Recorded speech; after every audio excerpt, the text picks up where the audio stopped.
sang nous purifie de nos péchés et par la célébration de cette Eucharistie, nous rend dignes de participer un jour au festin de son royaume. Amen.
Dieu, après avoir créé l'univers au sein duquel il donne à l'homme une place et une mission particulière, il bénit le 7e jour où il se repose.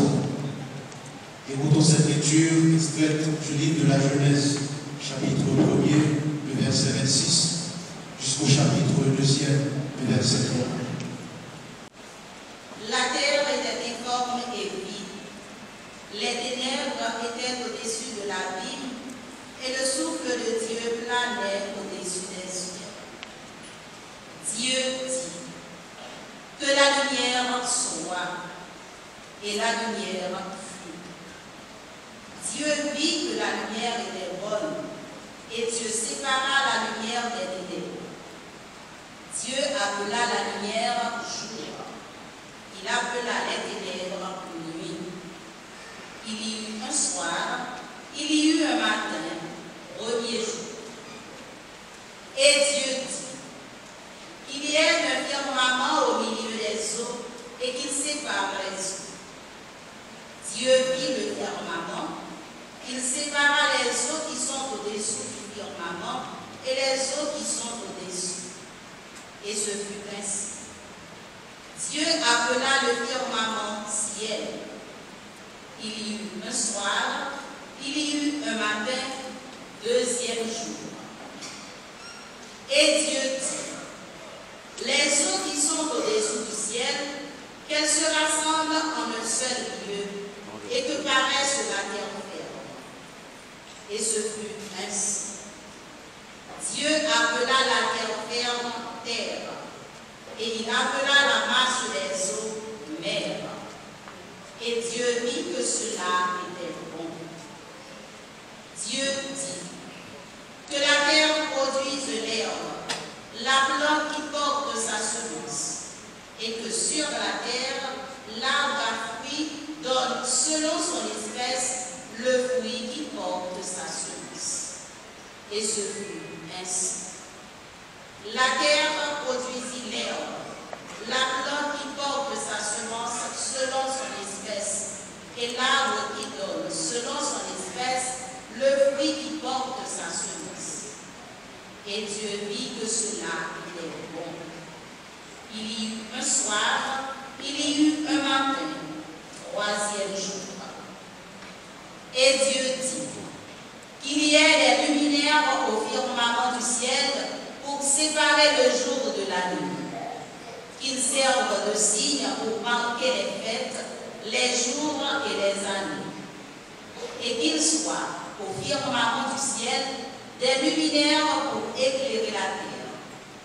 Et ce fut ainsi.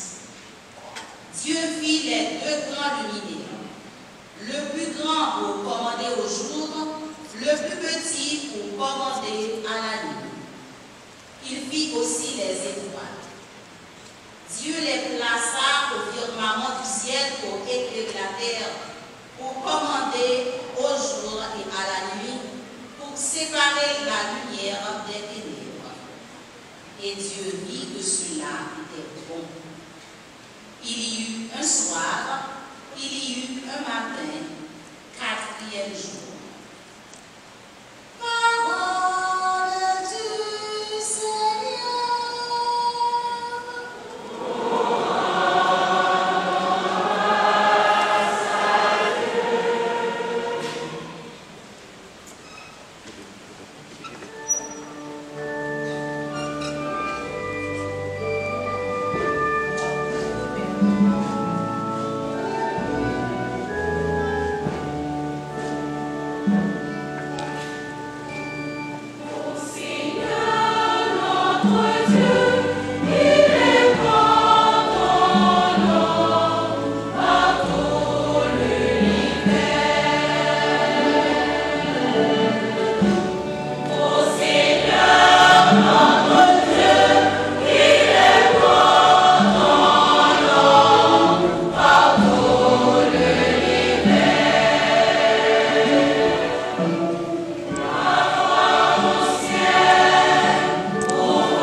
Avant de passer le jumeau à son Père, Jésus disait, « Moi, je suis le chemin, la vérité et la vie.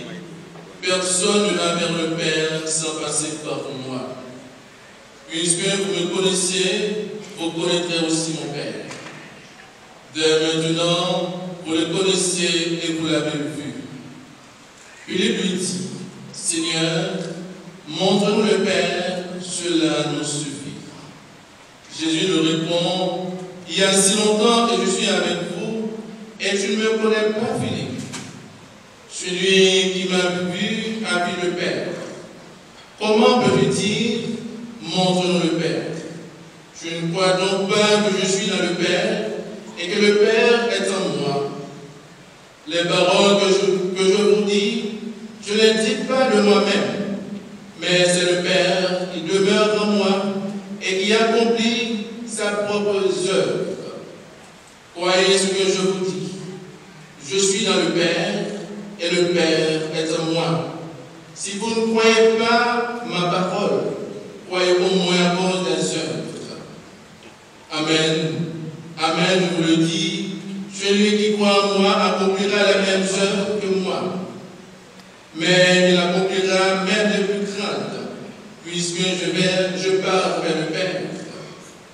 Tout ce que vous demanderez en invoquant mon nom, je le ferai, pour que le Père soit glorifié dans le Fils. Si vous me demandez quelque chose en invoquant mon nom, moi, je le ferai. Acclamons la parole de Dieu.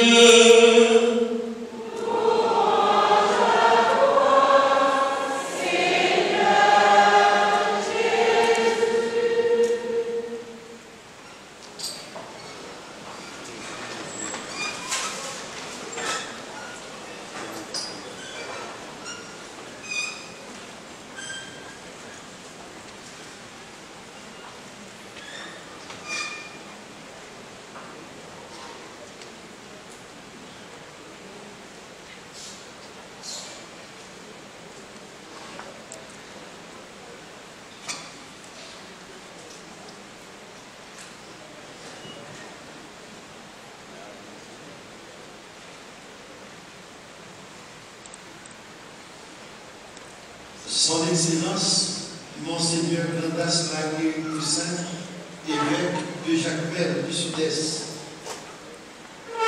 Révérend Père recteur de cette cathédrale transitoire de Saint-Jacques et Philippe, Père Samson, chers confrères de le sacerdoce, chers amis de la vie consacrée, dignitaires des hommes de culte ici présents avec nous, autorités de l'État, notables de la région, distingués invités, paroissiens de la cathédrale et des autres paroisses du diocèse, pèlerins et dévots des saints patrons de Jacmel, mesdames, messieurs, frères et sœurs bien-aimés, montre-nous le Père, et cela nous suffit. Demande Philippe à Jésus. L'envie, la soif, la faim de voir le Père est donc la soif, l'envie, la faim de vivre une vie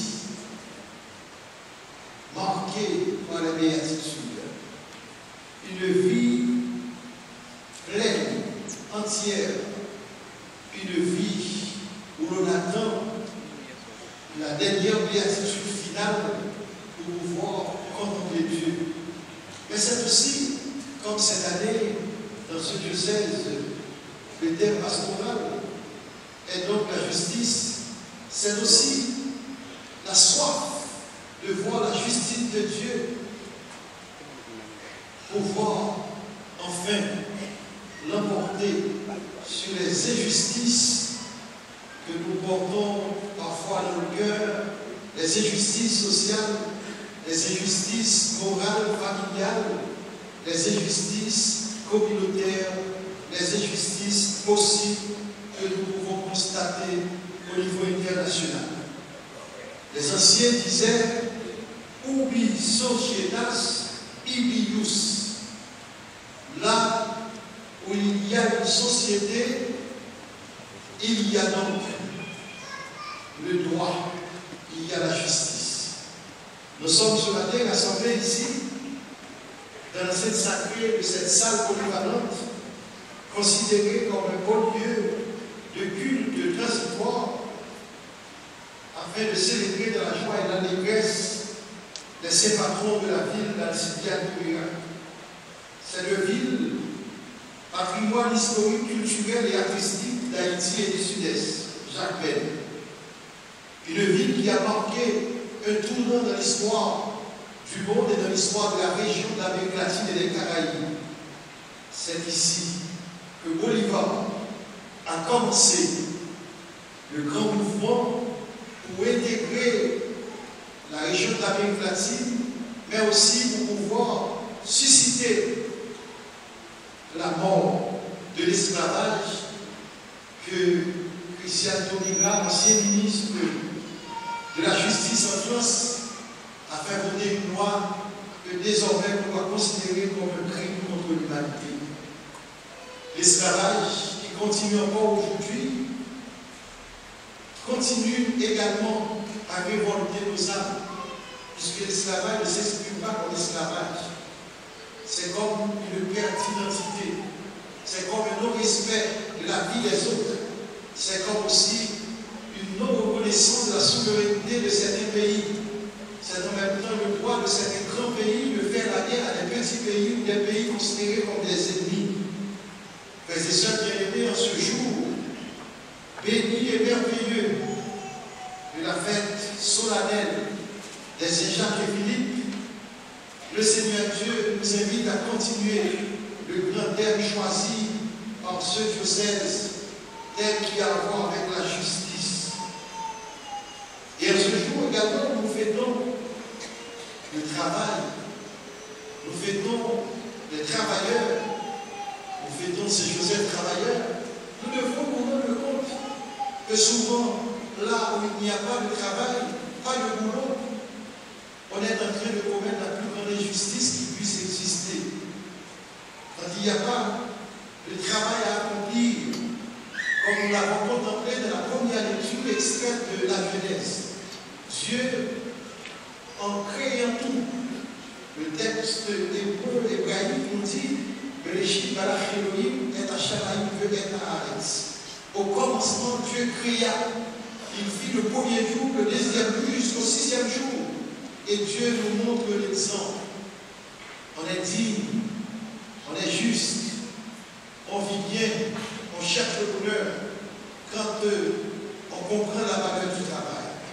C'est une injustice en ce monde qu'il n'y ait pas de travail pour tous les enfants du bon Dieu. Quand une société n'est pas en mesure de créer du boulot, du travail pour ses habitants, cette société est en train de passer à côté de sa vocation et de sa mission. Donc, nous disons que c'est ainsi que le cri et la clameur des fils et filles du bon Dieu qui n'arrivent pas à trouver un emploi, eh bien, il y a un cri qui monte vers le ciel. Un cri qui demande à Dieu d'intervenir par rapport à cette injustice commise par celles et ceux qui sont en responsabilité mais qui ne s'occupent pas de créer des emplois pour leurs frères et sœurs.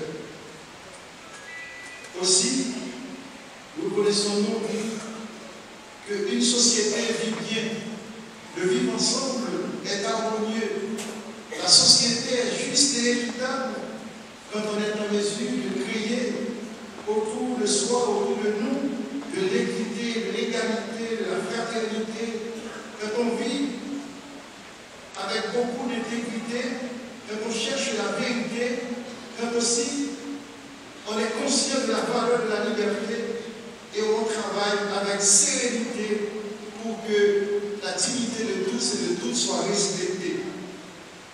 S'il n'y a pas dans la société de la solidarité, de la subsidiarité quelque part, il y a une grande injustice qui a lieu. Et on est en mesure de travailler pour faire disparaître cette injustice. Frère Axelio, le moment que nous avons vécu célébration ça, un moment impalpable, un moment de retrouvailles inessurable grâce de paix au moment de grande bénédiction. Bon Dieu fait nous goûter beauté créole présent ici, les arbres musiciens qui chantent et qui dansent, ce peuple haïtien qui aime chanter, danser, crier et en même temps qui aime espérer, qui aime s'engager. Je dis donc, nous rendons compte que son journée d'apothéose pour nous, le journée, comme il l'a dit avec le grand poète français Alphonse de Lamartine, autant suspend ton vol, aux heures propices arrêtez votre pouce, laissez-nous savourer les délices de les plus beaux jours de notre vie. Délices c'est eux qui a fait un sens mystère qui envahit nous, que le Christ ressuscité a pu séduire, convaincre les cœurs des disciples, des apôtres, Philippe et Jacques, pour le suivre, mais en même temps, que le Christ ressuscité a divisé désormais l'histoire en un avant et un après, et que, avec la résurrection, le Christ n'appartient plus au temps, à l'espace, qui est en dehors de tout, et que son esprit, l'esprit du Christ ressuscité, souffle désormais partout. Et c'est cet esprit qui doit nous inspirer le sens de la justice qui nous permettra de vivre bien dans notre société. C'est aussi le souffle du Christ ressuscité, non seulement qui souffle en dehors des frontières visibles de l'Église, mais qui rejoint chacun. Et c'est ce qui peut nous donner le sens de la justice, où nous allons ajuster notre vie au plan d'amour et d'excellence de Dieu pour ses enfants. Chaque monde sur la terre va venir comme un hasard, bon plan pour Dieu. Et là que nous établissons justice dans la société, nous permettons de ça, réaliser vocation, de répondre à l'appel et puis de vivre mission. C'est ça qui fait.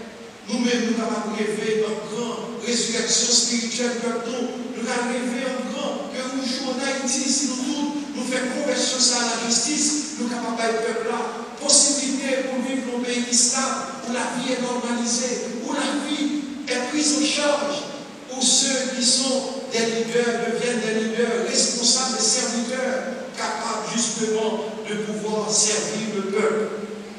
Frère Maximio, résurrection spirituelle là peut mener à une résurrection historique et qui va au-delà de l'histoire, une résurrection méta-historique, parce que le Christ désormais qui nous a donné son Esprit Saint, il veut que nous prenions sérieux notre vie sur cette terre pour apporter une réponse aux défis, aux problèmes qui se présentent devant nous. Si en Haïti, le problème justice, c'est un problème total capital, c'est parce que justement, nous-mêmes, moi-même, nous pas fini de répondre, ça va me faire la vocation que nous gagnons pour notre travail, pour justice. Mon Dieu, capable de ramasser la vie du monde. Et l'évangile de Jean que nous avons écouté tout à l'heure, cet évangile résonne encore en écho dans nos cœurs. Le Christ est donc le chemin, la vérité et la vie. En d'autres termes, il est le vrai chemin de la vie, le vrai chemin de la justice. On ne connaît pas donc la justice si on n'essaie pas de redécouvrir notre appel à devenir des justes au cœur de ce monde. Notre appel à créer de la justice autour de nous, l'appel que Dieu nous a lancé pour être les femmes et les hommes justes. Ainsi, frères et sœurs bien-aimés, la justice de Dieu, nous dit, c'est Paul dans la lettre aux Romains, s'est manifestée au milieu de nous. Romains chapitre 3, verset 21 à suivant.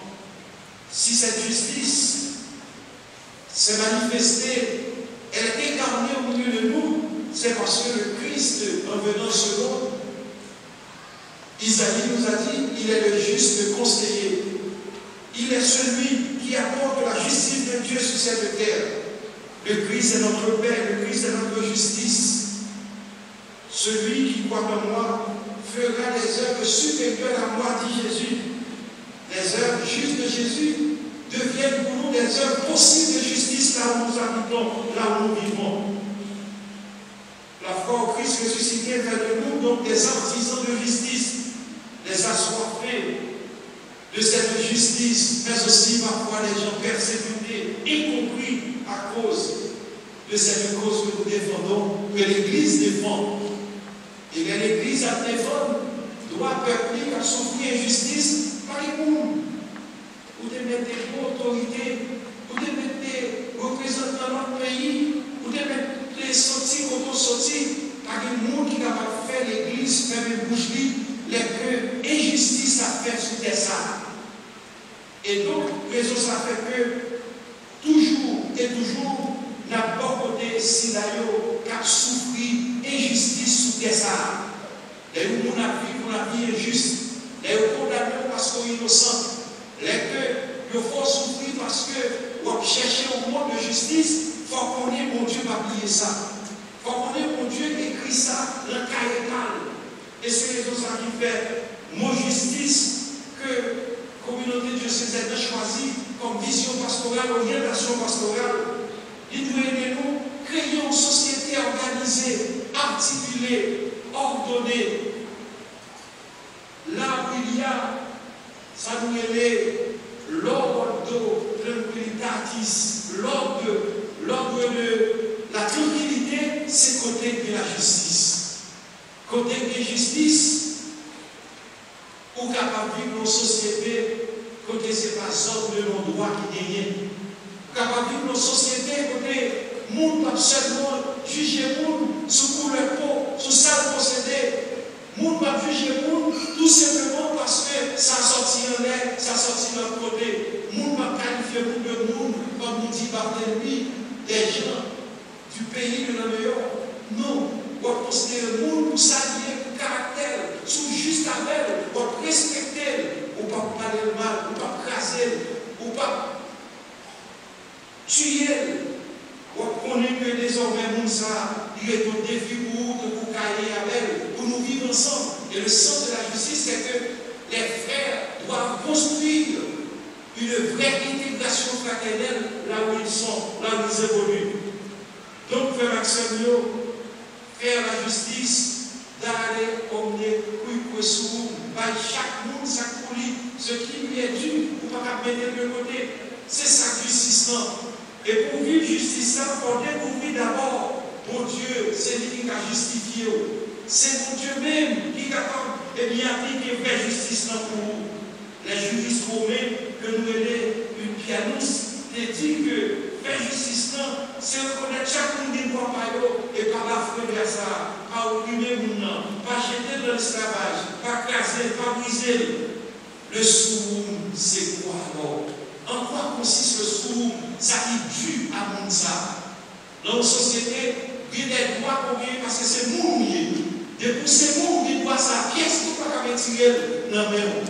Et c'est ça qui fait grande souffrance dans le pays nous, où il y a des hommes dans le pays, il y a des quartiers qui trouvent les hommes de nos droits. Et pour appliquer les droits humains, il faut faire des hommes de nos droits pour finir. Il faut diminuer, il faut permettre que le monde capable de vivre avec droit de dire pour parler, pour circuler, droit de dire pour qu'il rentre dans le sol, pour parler, il retient où, tant qu'on pas gagner, il est difficile pour que essayer d'appliquer les droits humains alors que les hommes, ça est des hommes de nos droits.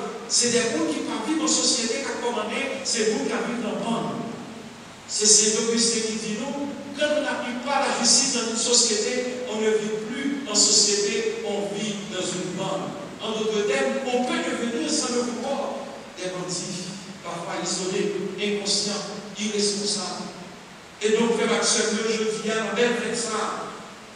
Mon Dieu, demandez-nous, réfléchir sur causer justice là, la caille nous, dans la famille, dans l'habitation, dans la ville, dans le village, dans l'institution, partout, comment nous appliquer le concept de justice là?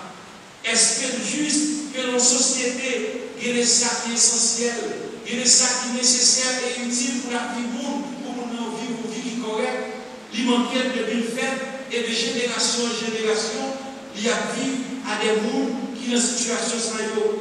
En d'autres termes, il y a des mondes qui depuis au fait, il y a suffisamment de nourriture. Si elle a le premier problème de guerre, nous dit, quand on va nourrir assez. Et nous avons environ 4 millions 500 000 monde.